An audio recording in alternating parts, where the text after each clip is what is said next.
¿Es la selección natural un hecho o es una fantasía inventada por Charles Darwin? ¿Deberían los cristianos creyentes en la Biblia rechazar la selección natural? La afirmación de que los creacionistas bíblicos rechazan la selección natural se basa en una noción obsoleta. ¿Crees en la selección natural? ¿Crees que los animales y las plantas cambian en absoluto? Si dices que crees en la creación y en una tierra joven, es probable que recibas preguntas como esta. La visión creacionista de la tierra joven ha sido tan difamada en la cultura popular que muchas personas piensan que los creacionistas niegan los hechos básicos de la vida. Las razones de este malentendido se remontan al siglo XVIII. En 1735, Carl Linnaeus nos dio la descripción científica formal de la vida, el sistema binomial de clasificación, género y especie. Cuando los científicos usan el término especie hoy en día, están usando el concepto de Linneo. Dado que el concepto de especie de Linneo tiene solo unos pocos cientos de años, el debate científico formal sobre el origen de las especies es igualmente reciente. El artículo sobre Linneo en el sitio web del Museo de Paleontología de la Universidad de California dice, en sus primeros años, Linneo creía que la especie no solo era real, sino inmutable, como escribió. La invariabilidad de las especies es la condición para el orden, en la naturaleza. Pero Linnaeus observó cómo diferentes especies de plantas pueden hibridarse para crear formas que parecen nuevas especies. Abandonó el concepto de que las especies eran fijas e invariables y sugirió que algunas, quizás la mayoría, de las especies de un género podrían haber surgido después de la creación del mundo, a través de la hibridación. En sus intentos de cultivar plantas extranjeras en Suecia, Linnaeus también teorizó que las especies de plantas podrían alterarse a través del proceso de aclimatación. Hacia el final de su vida, Linnaeus investigó lo que pensó que eran casos de cruces entre géneros y sugirió que, tal vez, también podrían surgir nuevos géneros a través de la hibridación. ¿Fue Linneo un evolucionista? Es cierto que abandonó su creencia anterior en la fijeza de las especies, y es cierto que la hibridación ha producido nuevas especies de plantas y, en algunos casos, de animales. Sin embargo, para Linneo, el proceso de generación de nuevas especies no era abierto ni ilimitado. Cualquier nueva especie que pudiera haber surgido del primer tipo, la especie original en el jardín del Edén, seguía siendo parte del plan de Dios para la creación, porque siempre había estado potencialmente presente. El concepto de evolución abierta, no necesariamente gobernada por un plan divino y sin un objetivo predeterminado, nunca se le ocurrió a Linneo. La idea le habría chocado. En otras palabras, parece que Linneo inicialmente pensó que las especies eran las clases creadas, pero luego se dio cuenta de que las clases creadas podían incluir especies similares e incluso géneros.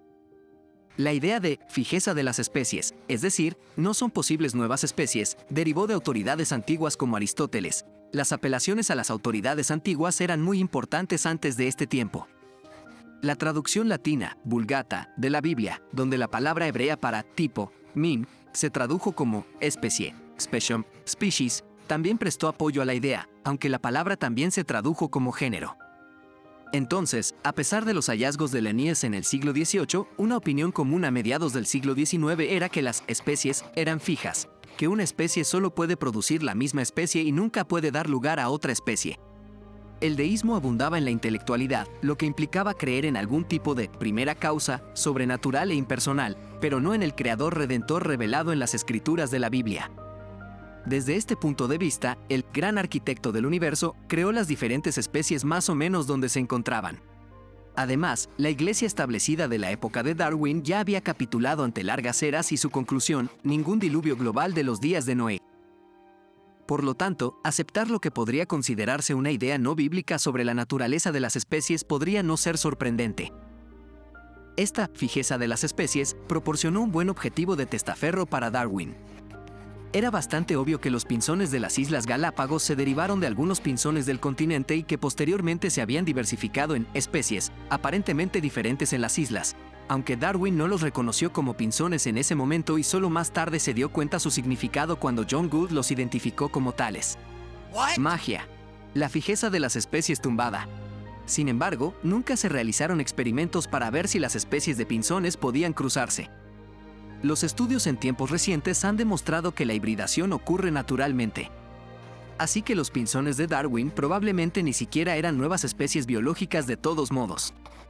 Y Linneo los habría reconocido como pertenecientes a la misma especie creada.